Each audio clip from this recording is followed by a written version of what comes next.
In October 2019, UEFA unveiled their three-step policy to try and tackle the issue of racism in football. Step 1 was to stop the match and instruct the stadium authorities to read out an announcement calling upon the spectators to stop the discriminatory behaviour. Step 2, if this announcement does not have the desired effect, make another announcement, suspend the match and send the players to their dressing rooms for a specific period. And step 3, after consultation, abandon the match if the discriminatory behaviour still does not cease or breaks out again. But what does Alex think to UEFA's three-step protocol? I think I would be on board with a policy because for me racism or any kind of hatred or that level of abuse is completely wrong.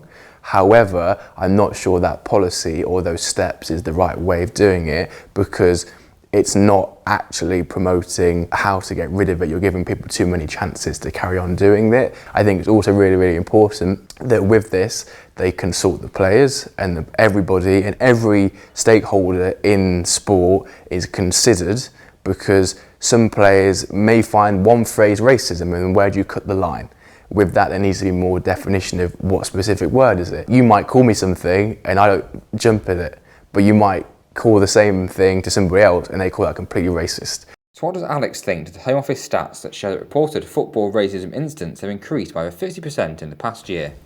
I personally think that with racism and what's come out of the Home Office and the increase, I think it's blurred, if I'm honest. The issues of racism only ever get blown up when it's professional, when it's a high celebrity and it's in the media already.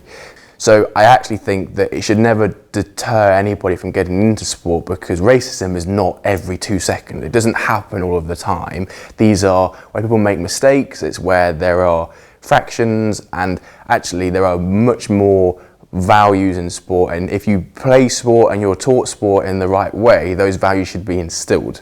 So actually I think it's a very small minority of people across the sport as a wider platform that are being racist or saying abuse, but because this is a high topic in the media, this is why it's becoming such a big thing.